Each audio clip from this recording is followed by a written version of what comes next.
प्रभु यीशु मसीह के मधुर और मीठे नाम से आप सभी को जय मसीह की। आज परमेश्वर के वचन में आप सभी का स्वागत है। परमेश्वर पिता आज अपने वचनों के द्वारा आप सभी को बहुत आयत से आशीष को दे। पिता परमेश्वर आज अपने वचनों के द्वारा आपसे बोले और बातचीत करे। दूसरा थिस्सलुनीकियों तीसरा अध्याय 6 से 12 तक जब हम पढ़ते हैं तो यहाँ पौलुस प्रेरित इस प्रकार से कार्य करने का उत्तरदायित्व के बारे में बता रहा है, यानी कार्य करने की जिम्मेदारी के बारे में हमें बता रहा है। हर मनुष्य के जीवन में कार्य करने की जिम्मेदारी परमेश्वर ने उन्हें दी है। हम प्रारंभ से देखते हैं परमेश्वर ने आदम और हवा को अदन की वाटिका की देखभाल करने की जिम्मेदारी दी है। और यहाँ पौलुस प्रेरित इस व्यवहारिक निर्देश को बारंबार दे रहा है। क्यों? ये बहुत महत्वपूर्ण है मेरे प्रियो, क्योंकि वो कहता है कि आलस्य के कारण मनुष्य के जीवन में कई खतरे आते हैं, कई मुसीबत उनके जीवन में आता है। कई बार वो परमेश्वर का इनकार करता है इस आलस्यपन के कारण। मेरे प्रियो, कई बार वो परमेश्वर के कार्य में बाधा बनते हैं। कई बार वो अपने जीवन का, स्वयं के जीवन का, वो चरित्र का निर्माण नहीं कर पाते। और आज परमेश्वर पिता अपने वचन के द्वारा हमको बताना चाहता है कि हमें जिम्मेदारियों को निभाने वाला बनना है, हमें कार्य को करने वाला बनना है। परमेश्वर का वचन कहता है जो अपने बाल बच्चों का, अपने परिवार की देखभाल नहीं करता है, वो परमेश्वर का सेवक नहीं बन सकता, परमेश्वर की सेवा करने वाला नहीं बन सकता है। मेरे प्रिय, जो अपने घर की जिम्मेदारी नहीं निभा सकता है, क्या वो परमेश्वर की सेवा कर सकता है? बिल्कुल भी नहीं। जब आप छोटी जिम्मेदारियों को नहीं उठाते, जब अपने परिवार का भरण पोषण नहीं कर पा रहे, जब अपने बच्चों की उचित देखभाल नहीं कर पाते मेरे प्रियो, तो आप परमेश्वर जो बड़ी जिम्मेदारियों को देगा आप उसे भी नहीं कर पाएंगे। और उसमें आप क्या करेंगे? अपने स्वार्थ को ढूंढेंगे, उस सेवा में अपने फायदे को ढूंढेगा। और इस प्रकार से आप परमेश्वर के भी आप अनादर करेंगे, परमेश्वर की सेवा को भी आप सही रीति से नहीं कर पाएंगे। और इसलिए पौलुस प्रेरित इस प्रकार से कहता है कि हे भाइयों, हम तुम्हें अपने प्रभु यीशु मसीह के नाम से आज्ञा देते हैं, तुम हर एक ऐसे भाई से अलग रहो जो अनुचित चाल चलता हो और जो शिक्षा उसने हमसे पाई उसके अनुसार नहीं करता है, क्योंकि तुम आप जानते हो कि किस रीति से हमारी सी चाल चलनी चाहिए, क्योंकि हम तुम्हारे बीच अनुचित चाल नहीं चले और किसी की रोटी मुफ्त में ना खाई, पर परिश्रम और कष्ट और रात दिन काम धंधा करते थे, और तुम में से किसी पर भार ना हो। इसलिए मैं स्वयं काम करता रहा, रात दिन काम करता रहा, मैं परिश्रम करता रहा। परंतु यहाँ पर इस प्रकार से लिखा है, या नहीं कि हमें अधिकार नहीं, इसलिए कि अपने आप को तुम्हारे आदर्श ठहराएं कि तुम हमारी सी चाल चलो, क्योंकि जब हम तुम्हारे यहाँ थे तब यह आज्ञा तुम्हें देते थे, यदि कोई काम करना ना चाहे तो खाने भी ना पाए। हम सुनते हैं कि कुछ लोग तुम्हारे बीच में हैं, अनुचित चाल चलते हैं, कुछ काम नहीं करते हैं, परंतु दूसरों के काम में हाथ डालते हैं। ऐसों को हम प्रभु यीशु मसीह के नाम से आज्ञा देते और समझाते हैं, चुपचाप काम करके अपनी ही रोटी खाया करें। यहाँ पौलुस प्रेरित यहाँ कह रहा है कि ऐसों से तुम अलग रहो। ऐसे लोग हैं जो परिश्रम नहीं करते, अपने हाथों के कार्य नहीं करते और सेवा के ऊपर भार बने हुए हैं। ऐसे लोग हैं जो दूसरों लोग कार्य कर रहे हैं और उस कार्य में क्या कर रहे हैं? बाधा बन रहे हैं। यहाँ लिखा है कि हम सुनते हैं कुछ लोग तुम्हारे बीच में जो अनुचित चाल चलते, कुछ काम नहीं करते हैं, तो कुछ तो काम करते होंगे। जब कुछ काम नहीं कर रहे हैं, कोई नौकरी नहीं कर रहे, कोई व्यवसाय नहीं कर रहे हैं, अपने जीविका उपार्जन नहीं करे, तो कुछ तो कर रहे हैं। क्या कर रहे हैं? वो कुछ गलत काम करेंगे। वो क्या गलत काम है? दूसरों के कार्य में बाधा डालेंगे, दूसरों के कार्य को बिगाड़ने का काम करेंगे। वो ऐसे लोग हैं मेरे प्रियो जो दूसरों के जो कार्य करने वाले लोग हैं उनको निरुत्साहित करेंगे, उनको पीछे खींचने की कोशिश करेंगे, क्योंकि उसमें वो अपना फायदा देखते हैं मेरे प्रियो। क्योंकि कुछ काम तो है नहीं, इसलिए वो परमेश्वर के सेवा को पेट पालने का एक जरिया बनाएंगे। वो एक उपाय अपने लिए देखेंगे और वो पेट भरने वाले क्या है? वो उपदेशक है, वो पेट भरने के लिए ऐसा कार्य करें। और ऐसा लोग परमेश्वर की सेवा को क्या बना लिए? व्यापार बना लिए। और इसलिए पौलुस प्रेरित कहता है, ऐसों से तुम अलग रहना। ऐसे लोगों से अलग रहना, क्योंकि मैंने जैसा चाल चल करके तुमको दिखाया, मैंने परिश्रम किया, वैसे ही तुम परिश्रमी बनो। अपने हाथों से परिश्रम करो और तुम सेवा के कार्य को भी करो। और इसलिए परमेश्वर का वचन हमें बताता है, प्रारंभ से बताता है, परमेश्वर हमको जिम्मेदारियों को दिया है, हमको उत्तरदायित्व को दिया, हम उससे भाग नहीं सकते हैं। हमको उन जिम्मेदारियों को निभाना ही है मेरे प्रिय। हमको उस कार्य को करना और बड़े प्रेम के साथ करना है, ना कि ठंडी आहें भरकर सांस लेकर अरे परमेश्वर ने मुझे जिम्मेदारियां दिया, नहीं, परंतु आनंदित हृदय से, क्योंकि परमेश्वर ने हमें दिया है। और इसलिए उसे कीमती जानकर कि परमेश्वर ने मुझको ये जिम्मेदारी दी है, परमेश्वर ने इस योग्य समझा कि परमेश्वर ने मुझको जिम्मेदारी देखी। आपको परमेश्वर ने घर दिया, परमेश्वर ने आपको बच्चे दिया, आपको परिवार दिया, परमेश्वर ने आपको इन आशीषों को दिया। इसलिए मेरे प्रिय, इसको हर्षित और आनंदित मन से इस कार्य को करना है, ना कि आहें भर भर कर ओ मुझे अभी नाश्ता बनाना है, ओ मुझे अभी खाना बनाना है। नहीं, परमेश्वर ने हमको ये जिम्मेदारी दी, इसमें हम आलस्य नहीं कर सकते। देखिए, परमेश्वर का वचन हमें क्या कहता है, आलस्य के कारण, जब हम आलस्य करते हैं तो हमारे मार्ग कैसे हो जाते हैं। जब हम नीति वचन में से पढ़ते हैं 15 में और उसके 19 में, आलसी का मार्ग कांटों से रुंधा हुआ होता है, यानी बहुत समस्याएं उनके जीवन में होती। क्यों? क्योंकि जिस समय उसको कार्य करना है, जो समय परिश्रम करना है, जो समय जिस कार्य को करना है, वो कार्य नहीं करते हैं, और इसलिए उसके मार्ग कांटों से भरे होते हैं, कांटों की भरमार होती है उसके मार्ग में। क्यों मेरे प्रियो? इसलिए मेरे प्रियो, क्योंकि उन्होंने जो कार्य जिस समय उनको करना था, उस समय वो कार्य को नहीं किए। आज परमेश्वर अपने वचन के द्वारा तो हमें यही बातों को बताना चाहता है। मेरे प्रियो, परमेश्वर का वचन हमें इस प्रकार से कहता है, जब हम बुद्धिमान जंतुओं के बारे में हमें बताता है, जब हम नीति वचन 30 अध्याय को जब हम देखते हैं और उसके 24 से, तो हमें कुछ बातों को परमेश्वर यहाँ बताना चाहता है, बहुत महत्वपूर्ण है और ये हमारे लिए बहुत आशीष की बात है जब हम इसको जानेंगे। पृथ्वी पर 4 छोटे जंतु हैं जो अत्यंत बुद्धिमान हैं। मेरे हमें भी बुद्धिमान बनना है। और यहाँ पर परमेश्वर का वचन कहता है, चींटी निर्बल जाति की तो है, परंतु धूप काल में अपने भोजन वस्तु को बटोरती है। कठिन समय में कार्य कर रही है, धूप के समय में। और मेरे प्रियो, जब आप चींटी के जीवन को आप देखेंगे तो आप इस बात को देखेंगे, जब एक चींटी जब एक भोजन के एक दाने को देखती है, छोटे से भंडार को, अनाज के भंडार को देखती है, तो वो स्वयं उसको लेने का प्रयत्न सिर्फ नहीं करती है, वो स्वार्थी नहीं होती है, वो और लोगों को लेकर आती है। और सारी चींटियां आ जाती है और बड़े से बड़े चीज को आप रख दे, उठा कर ले जाएगी। क्यों मेरे प्रियो? क्योंकि एक समय आएगा जब वो उन भोजनों को क्या करेगी, खाएगी, उन भोजनों को संग्रहित करके वो रखती है। मेरे प्रियो, वैसे ये समय आज हमारे पास, हम आलस्य ना करें, परमेश्वर के वचन को मनन करने के लिए, परमेश्वर के वचन को पढ़ने के लिए। और ना सिर्फ हम परमेश्वर के वचन को सुने, पढ़े, मनन करें मेरे प्रियो, परंतु औरों को भी हम वचन को बांटे मेरे प्रियो, औरों को भी हम कहें, औरों को भी हम शेयर करें। क्यों? इसलिए मेरे प्रियो, क्योंकि एक ऐसा समय आएगा जब आपके पास वचन नहीं होगा। लोग समुद्र के इस पार से उस पार जाएंगे परमेश्वर के वचन को ढूंढने के लिए, और वचन नहीं मिलेगा। परंतु जब वो वचन आपके पास होगा, आपके प्रियजनों के पास होगा, उनके हृदय में संग्रहित होगा मेरे प्रियो, वो कठिन समय में जब आप मिलकर प्रार्थना करेंगे, हर एक आवश्यकता पूरी की जाएगी। हर एक के अंदर से परमेश्वर का वचन निकलेगा और परमेश्वर उन वचनों के अनुसार आपके जीवन में कार्य को करेगा। इसलिए कठिन समय है, आने वाला है मेरे प्रियो। वो समय आप बाहर नहीं निकल सकते, चींटियां बरसात में बाहर नहीं निकल सकती। वो समय होगा जब आपके पास कोई और दूसरा उपाय नहीं होगा, बजाय इसके कि अगर आपके अंदर वचन है मेरे प्रियो, तो आप प्रार्थनाओं को करेंगे और उस समय वचन की भूख और प्यास होगी मेरे प्रियो। लोग वचन को ढूंढेंगे और वचन मिलेगा नहीं। परंतु जब हमारे पास समय, हम आलस्य ना करें, हम उन वचनों को अपने हृदय में अधिकाई के साथ रहे, हम परिश्रमी बने। परिश्रमी बनने के बारे में परमेश्वर का वचन हमें बता रहा है। आज ये थिस्सलुनीके की कलीसिया को बार बार ये व्यवहारिक निर्देश क्यों दिया जा रहा है? क्योंकि कुछ लोग ऐसे हैं जो परिश्रम नहीं कर रहे हैं।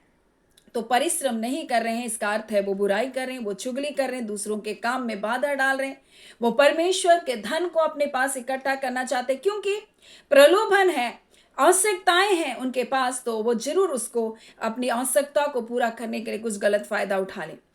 और वो इस प्रकार से अपने चरित्र का निर्माण नहीं कर पाते मेरे प्रियो। परंतु आज परमेश्वर का वचन हमें बताना चाहता, हम परिश्रमी बने। जो समय आज हमारे पास है, हम उसका सदुपयोग करें, हम आलस्य ना करें। परंतु परमेश्वर का वचन कहता है, और एक जंतु के बारे में जो बिज्जू है, बलि जाति का है, परंतु अपना घर चट्टान पर बनाता है, अपना अपना घर पहाड़ों पर बनाता है। हम कैसे अपने घर चट्टान पर बनाएं? देखिए मेरे प्रियो, जब हम परमेश्वर के वचन को सिर्फ सुनते हैं और अगर मानते नहीं है मेरे प्रियो, तो हम घर बालू में बनाते हैं। परंतु जब हम सुन करके मान रहे हैं मेरे प्रियो, अगर आपने सुना परमेश्वर के वचन को कि हमें जिम्मेदारियों को लेना है, हमें परिवार की देखभाल करना, हमको काम करना है, चाहे छोटा ही काम करे अपने परिवार की देखभाल करने के लिए।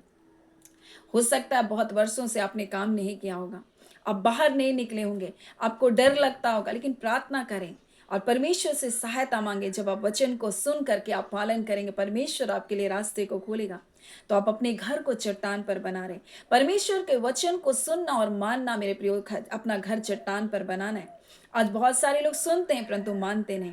यहाँ पर और एक जंतु के बारे में मेरे प्रियो, टिड्डी के बारे में, और इस प्रकार से लिखा है, टिड्डी के कोई राजा नहीं होते, तो भी वो सब के सब दल बांध करके चलती है, वो इकट्ठे रहती है, मेल मिलाप के साथ रहती है। वैसे मेरे प्रियो, हमें मेल मिलाप का जीवन को जीना है। उनका कोई राजा नहीं, परंतु मेल मिलाप से रहती है। आज हम मसीह की देह में, क्या हमारे में मेल मिलाप है? अगर हम मेल मिलाप के साथ रहेंगे मेरे प्रियो, शैतान के हम बड़ी से बड़ी योजनाओं को विफल कर सकते हैं, क्योंकि टिड्डियां जहाँ जाती है सब कुछ साफ कर देती है। वैसे मेरे प्रियो, आज परमेश्वर चाहता है जब हम एकता में होंगे, हमारे एकता में की गई प्रार्थना परमेश्वर बड़े प्रतिफल को लेकर आएगा। परमेश्वर का वचन कहता है, छिपकली हाथ से पकड़ी जाती तो है, परंतु राजभवनों में रहती है। ये बहुत बुद्धिमान है ये चारों जंतु। क्या हम बुद्धिमान हैं इनके जैसा? ये छिपकली हाथ से पकड़ी तो जाती है परंतु राजभवन में रहती है। मेरे प्रियो, हमें बुद्धिमान बनना है, हमें परमेश्वर की उपस्थिति में रहना है।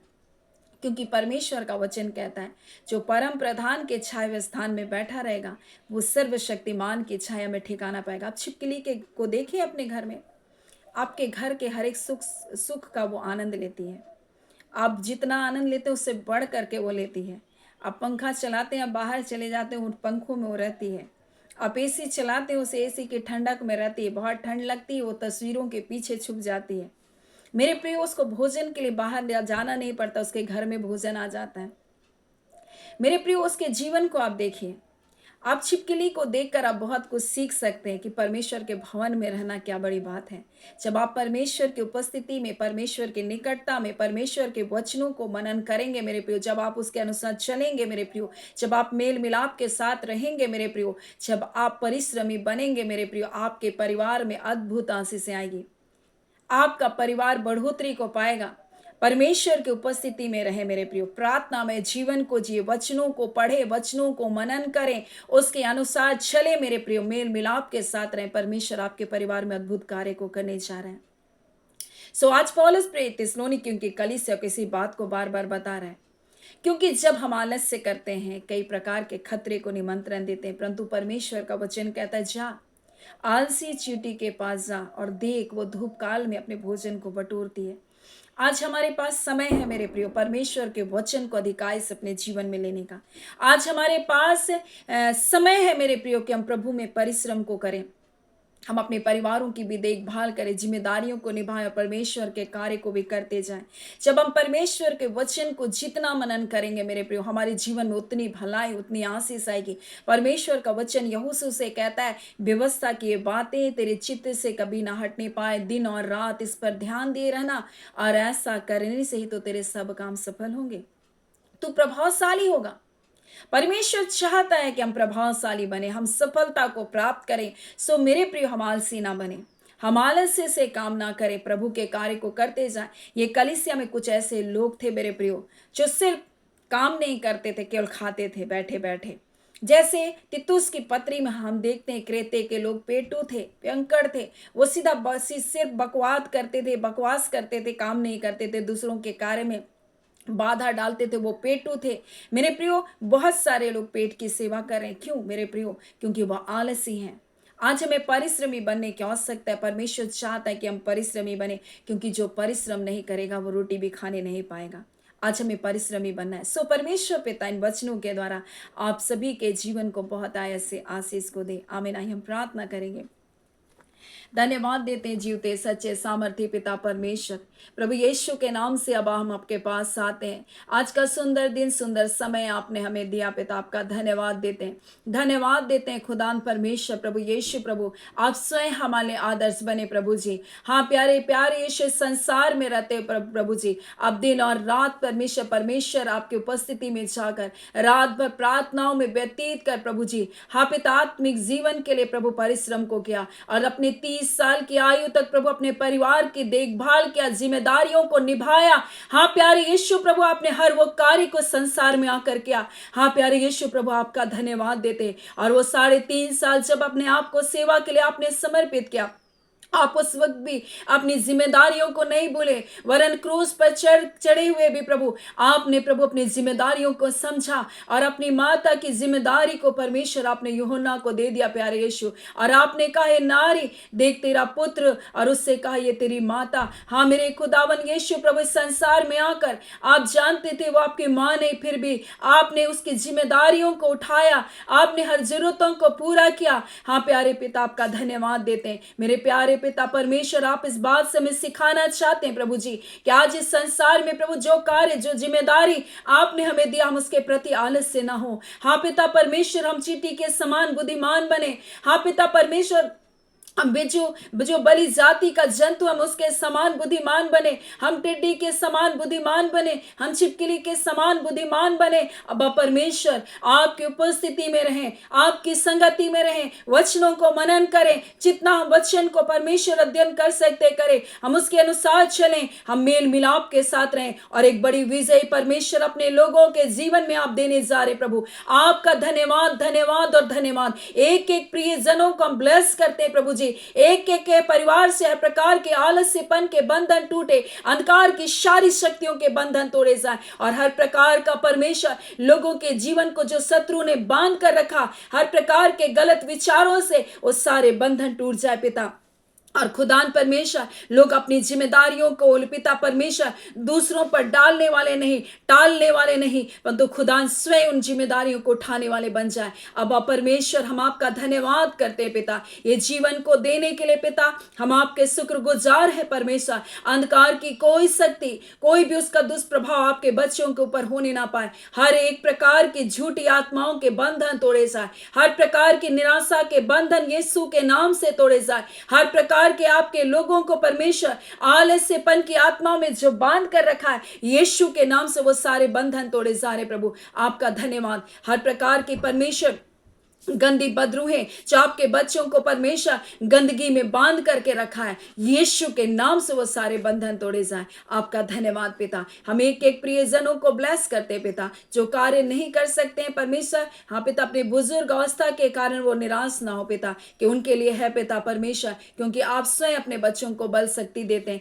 हाँ पिता, जो कार्य करना चाहता है, जो कार्य करने के लिए सक्षम है प्रभु, उनके लिए आप कहते हैं कि वो आलस्यपन ना करें। अब परमेश्वर, परंतु जो बुजुर्ग हैं अपने कार्य को नहीं कर सकते परमेश्वर, आप उनकी सुधि लें, अपने पवित्र लहू में ढांपे, अपना सामर्थ, अपना बल को दे पिता। सामर्थी खुदान परमेश्वर पिता, और अच्छा मन और हृदय दे। हाँ पिता परमेश्वर, जैसा दाऊद कहता है प्रभु, हाँ पिता परमेश्वर, मुझे जीवित रख, हाँ पिता, ताकि मैं अपने आने वाली पीढ़ियों को परमेश्वर पिता, हाँ पिता परमेश्वर, निर्देश दे सकूं। मेरे बाल पकने तक परमेश्वर मेरी सहायता कर, मेरे बुजुर्ग में भी परमेश्वर मेरी अगुवाई कर, ताकि मैं अपने आने वाली पीढ़ियों को निर्देश दे सकूं। उसकी एक इच्छा थी परमेश्वर कि आने वाले बच्चों को पिता, पीढ़ियों को परमेश्वर तेरे मार्ग को बता सके।